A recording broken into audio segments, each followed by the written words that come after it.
Hi, I'm Dr. Kimberley Duff, and I am the current president of Psi Beta, the National Honor Society in Psychology. And I'm so excited to be joined by Dr. Julie Madden today, who's going to tell us a little bit about her career and her career path. So, welcome, Julie. Hi, thanks for having me. I'm very excited to be here.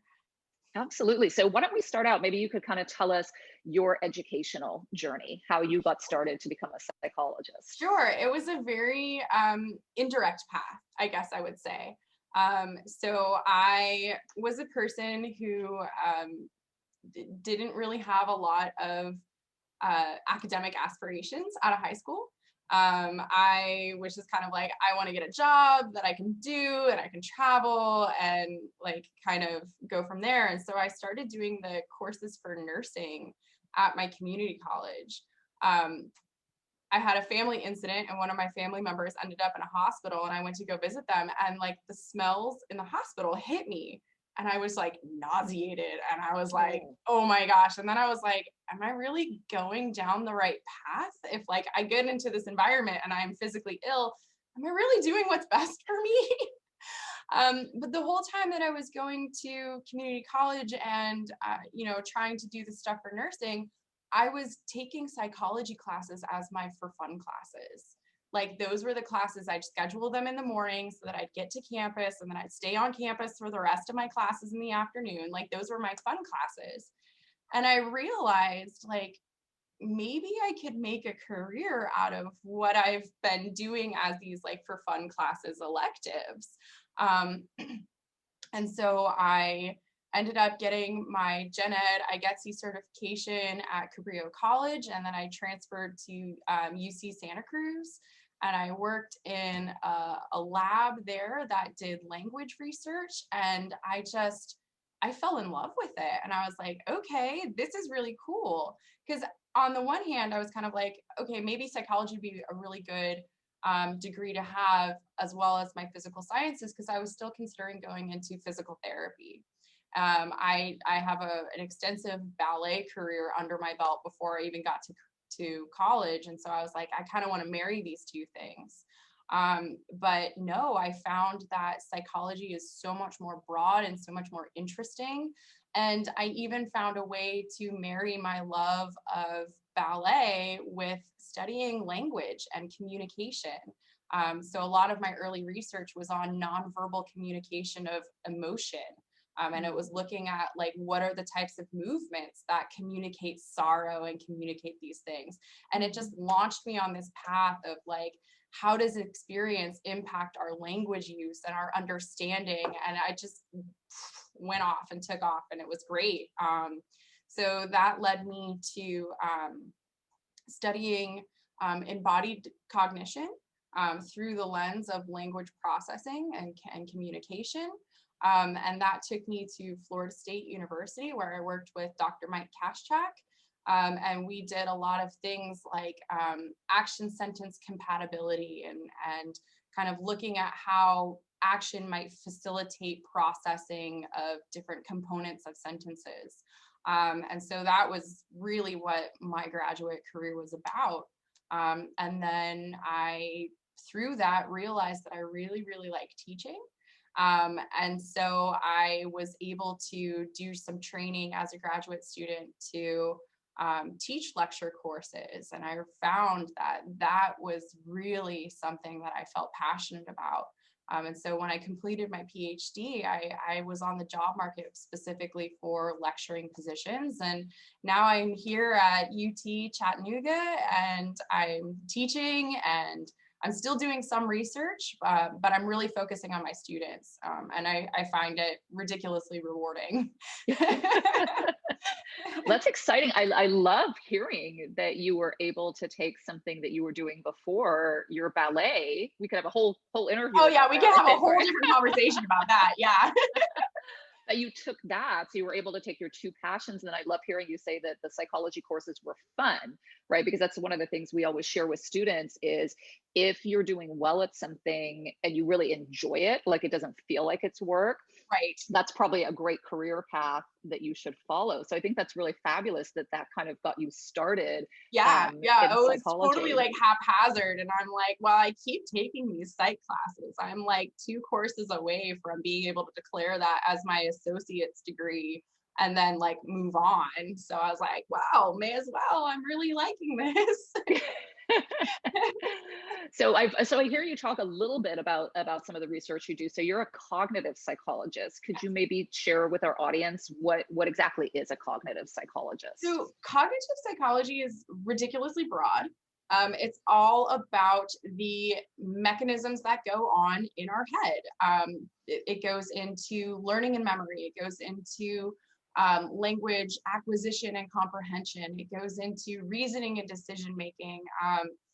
You know, while I do something that's a little bit more developmental and cognitive, I have friends that are, you know, working for insurance companies looking to see what are situations where older drivers have a harder time and like what can we do to train and educate them for better driving practices.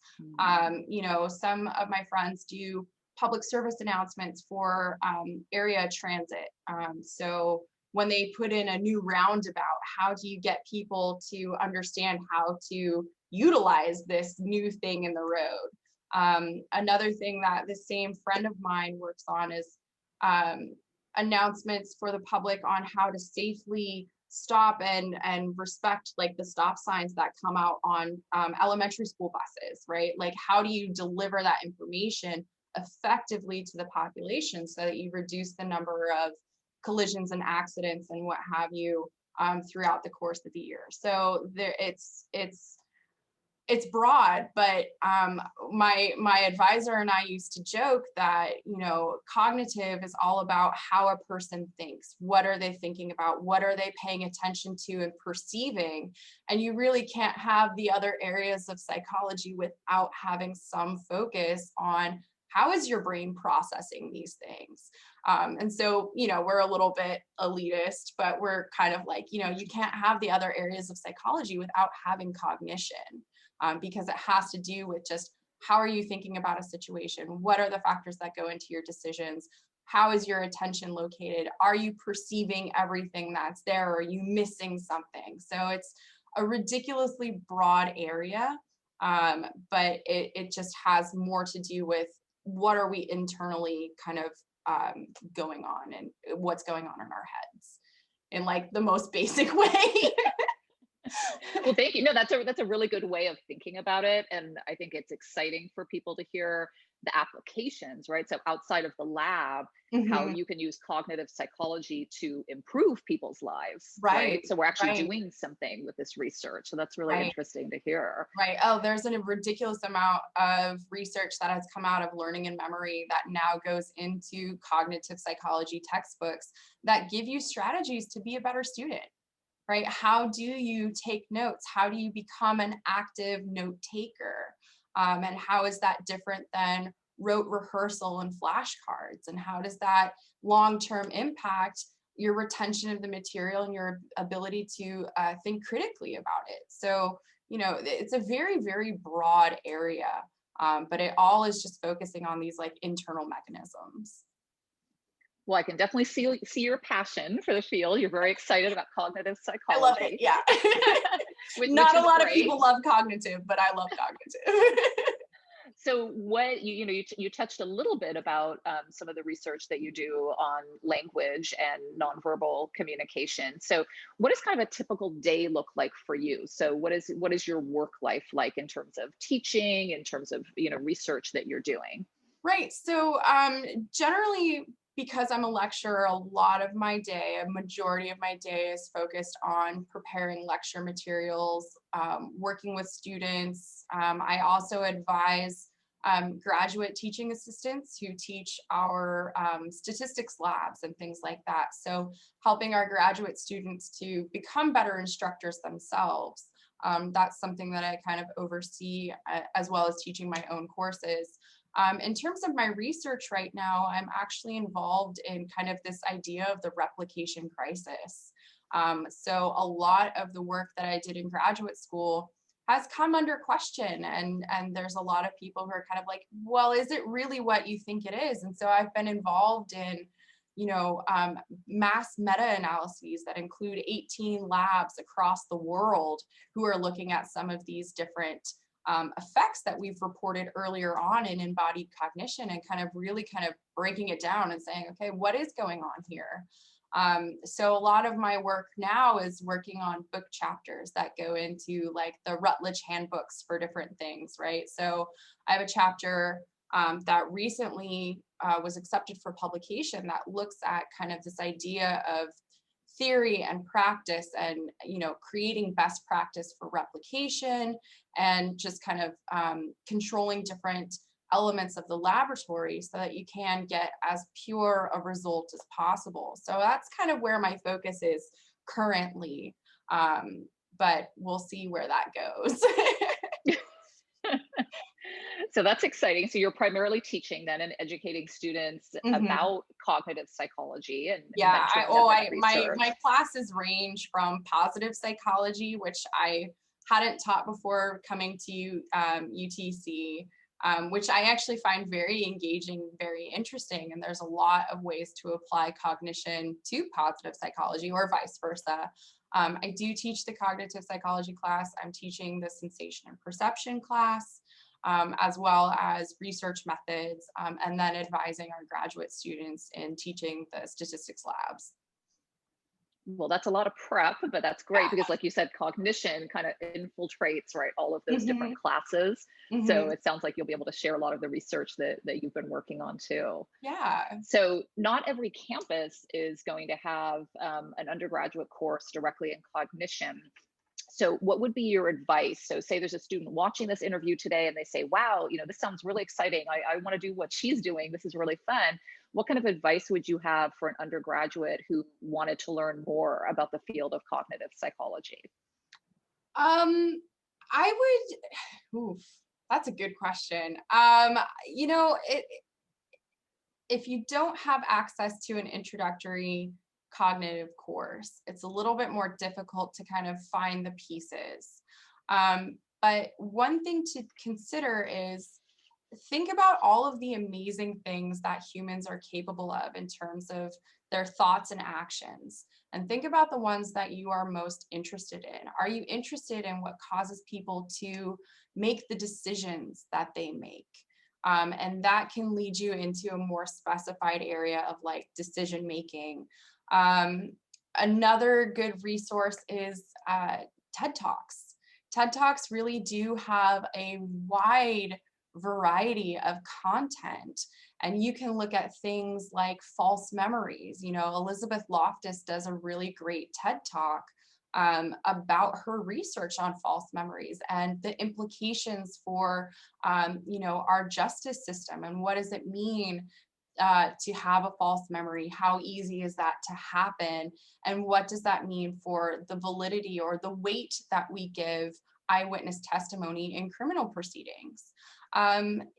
If you're interested in people who are who are multilingual, right? There are lots of resources out there, including in the TED Talks, about the difference between a monolingual language processing system and a bilingual language processing system, and what does that do for the developmental trajectory of language acquisition and understanding. So I think that we're in a very fortunate world that there is so much available via the internet, and resources like TED and things like that are really valuable to kind of give you that taste, right? Be able to kind of sample the buffet of what's out there in cognitive psychology. So I would think about, what is it about human actions and thoughts that you are really kind of fascinated by, and then go and search that stuff out. There's so many resources out there. Yeah, I like that you reminded us for the TED Talks, right? Because a lot of times we kind of forget that there are many psychologists that have given great TED Talks Yeah. or TEDx talks. And so you can kind of get exposed to them and exposed to their research. And usually Mhm. the TED Talks are pretty inspiring to Right. And they're see. and they're not super long, right? They're somewhere between like 8 to 15 or 20 minutes. And you get a nice overview of what that person is entrenched in. There's one, this woman is like I think she was like a neurologist and she suffered a stroke and she was so interested in, oh my gosh, I need to document this because I study this in other people and it's happening to me. And her recount of how she kind of lost this sense of who she was and this boundary of self and environment. And it's just so interesting to listen to that and really kind of think about the complexity of what it is to be a human. Yeah, we'll definitely put a link to that at the end of the interview. That's Dr. Jill Bolte Taylor Yes. does that TED Talk, and that Yes. is a really wonderful one, right? Because as a scientist, as she's experiencing the stroke, she's Mhm. realizing, oh wow, this is a stroke. I can study this. I'm going to try to understand this from a Right. scientific Right. And perspective. I find it to be one of the most fascinating TED Talks that I've watched. Well, that's a great recommendation. So what else could a student be doing when they're an undergraduate if they just kind of wanted to get their feet wet and learn more about psychology? Is there any other advice that you would have Yeah, for so undergraduates? one thing that was really beneficial to me was the ability to take part in research with an advisor in undergraduate. And so I was able to get in with Dr. Ray Gibbs, who's one of the kind of early people who did embodied cognition. And so I was fortunate that I could get into a lab and work with him.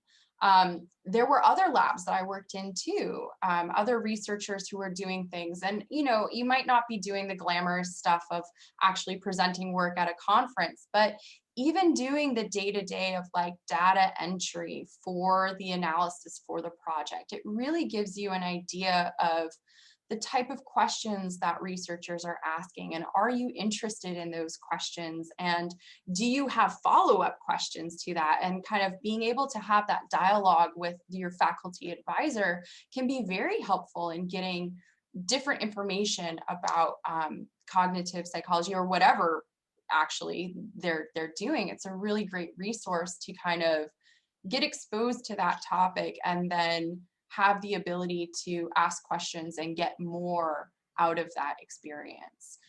So I recommend to anybody, if you have the opportunity to work with a faculty on their research, that is ridiculously important because it's going to let you know, is research something you want to do?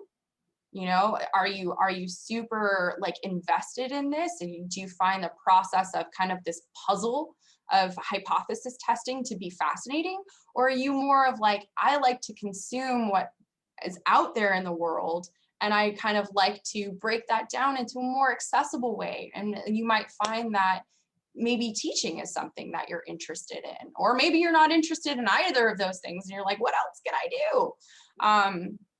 Yeah, I mean, I think those are really great starts, particularly for undergrads, to kind of get that information and kind of be informed going forward if this is something that they want to do.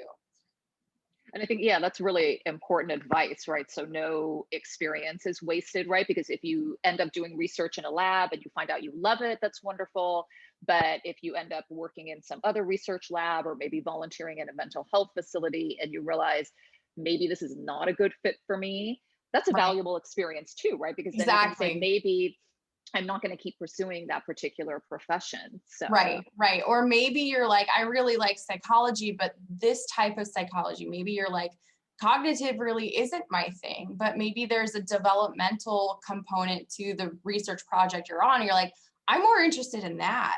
And kind of just no experience, you're right, no experience is wasted because it does tell you something about either yourself in terms of what you really are passionate about, or it tells you something about like the necessities for your work environment. Can I function in this type of setting?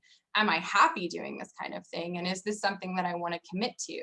right? And even if the experience is totally like, no, this is not it, well, you learn that like that's not something that you want to pursue. And then you can kind of redirect and focus on what it is that actually drew you to that in the first place and kind of reassess. So now you said at the beginning that part of your educational history is you started out at a community college as well. Yeah. So I think that's going to be really inspiring for our Psi Beta students at a community college to hear that. Do you have any parting words of wisdom or any other advice for community college students? Oh, the one thing that I think people tend to neglect in, you know, this decision of do I go to a university or do I go to community college is that the ratio of faculty, the student to faculty ratio in a community college is much more in your favor as a student. You're actually going to get more of the attention of the faculty member. You know, maybe not via email, right? Because there's probably a lot of students that they're overseeing that way, but at least when you have them either face-to-face or synchronous as our new Zoom world is, you know, you actually have the ability to get that personalized attention that isn't necessarily available to you if you were to go straight to a university out of high school. You know, when I took intro psychology, it was probably one of the biggest courses that they offered at the community college I went to, and that was still only 100 people.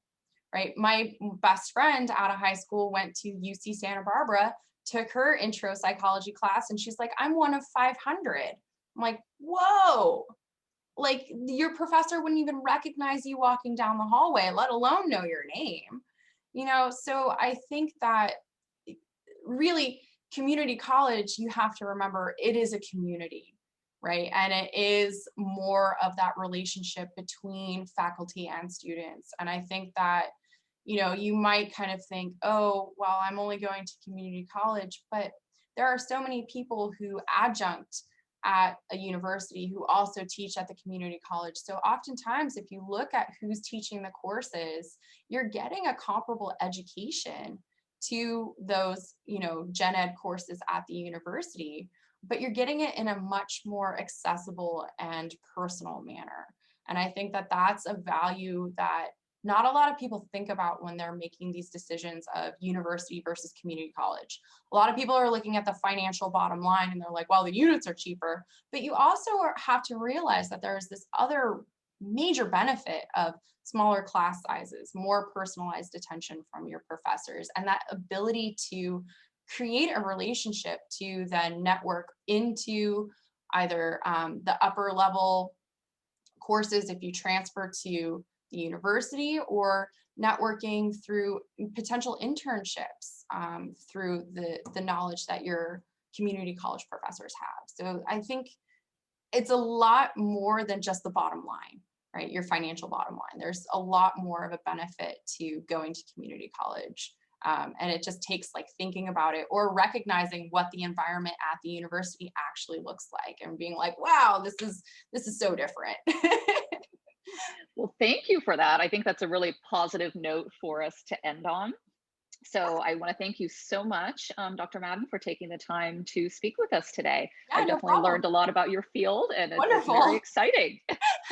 Well, thank you again so much for having me. It's been a great pleasure. Thank you.